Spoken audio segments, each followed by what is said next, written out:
مع الأسف الشديد قرارات المحكمة الاتحاد سەرۆک بارزانی لە میانی چاوپێکەوتنیدا لەگەڵ ڕادیۆی مۆنت کارلۆ باسی دۆخی ئێستای هەرێمی کوردستان پەیوەندیەکانی لەگەڵ عێراق و وڵاتانی دراوسێ و جیهان و چارەنووسی عێراق و زۆر پرسی تریش دەکات.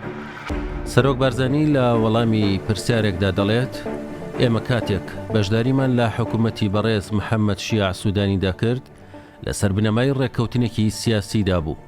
هاوپەیمانی ئیدارەی دەوڵەتیش لەژێر ڕۆشنایی ئەو ڕێککەوتنە سیاسیەدا مەسرا. ئێمە تێبینی دەکەین کە بەڕێز سوودانی دەیەوێت ئەو ڕێککەوتنە سیاسیە جێبەجێ بکات کە لە نێوان لایەنەکاندا کراوە، بەڵام لە هەمان کاتدا دەبینین کە ئاستەنگی ڕاستەقینەی ڕوبەڕوو دەبێتەوە. ئێمە پشتیوانیمان کرد و پشتیوانیشی دەکەین لە پێناو ئەوەی بتوانێت ئەوەی لەسەری ڕێککەوتوین جێبەجێ بکات و بەدی بهێنێت، بەڵام ڕوبەڕووی ئاستەنگی ڕاستەقینە دەبێتەوە. سەرۆک بارزانی لەبارەی ئاستەنگەکانەوە دەڵێت ئاستەنگەکان بریتین لە ڕێگە لێگرتنی لە جێبەجێکردنی ئەو ڕێککەوتن نامەیی کە لە نێوان لایەنەکاندا واژوو کراوە.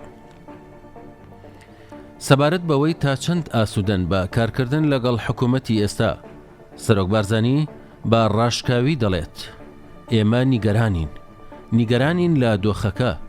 دیموکراسیەت لە عێراقدا لەژێر هەڕەشەیەکی ڕاستەقینەدایە.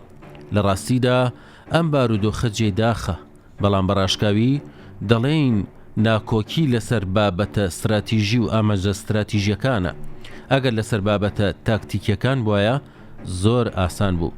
وێڕای ئەوەش هەموو هەوڵێک دەدەین بۆ تێپەڕاندنی ئەم کێشەیە و یەکخستنی نێوماڵی کوردی، وەک ئەوەی هەبوو ناکرێت سازش لەسەر خەواری هەرێمی کوردستان بکرێت، ناکرێت هاریکاری لەگەڵ ئەوەدا بکرێت کە دەیەوێ هەرێمی کوردستان لێک هەڵبۆشێنێتەوە، ناکرێت هاوپەیمانی لەگەڵ ئەوە بکرێ کە دەیەوێ هەرێمی کوردستان کۆتایی پێبهێنێت. ئەمانە بابەتە استراتیژیەکانن. مۆنتی کارلۆ پرسیاری بردومانەکەی ئێران بۆ سەر هەولێر دەکات کە ماڵێکی سڤیل کرایە ئامانج و کەسانی مەدەنی و وەبەرهێن تیایدا شەهید و بریندار بوون و دەپرسێت ئایا حکوومەتی فیدراڵی لە ئەنجامی لێکۆڵینەوەکان بەوە هەستا کە پێویست بوو؟ سەرۆک بارزانی لە وەڵامدا دەڵێت جوڵەیەکی کرد، بەڵام لە ڕاستیدا ئەنجامی جوڵانەوەکە لە ئاستی ئەو تاوانە نەبوو کە ئەنجامدرا.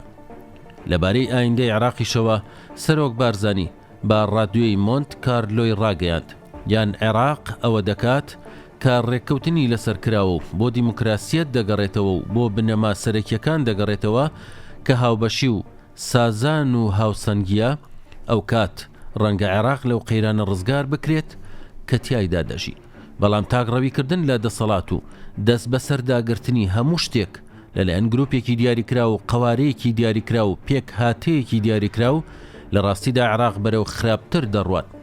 گەڕانەوە بۆ دیموکراسیەت و دەستور و بۆ بنەما سەرەکیەکان کە هاوبەشی و سازان و هاوسەنگیە، ئەو کات عێراق دەچێتە قۆناغێکی ترەوە.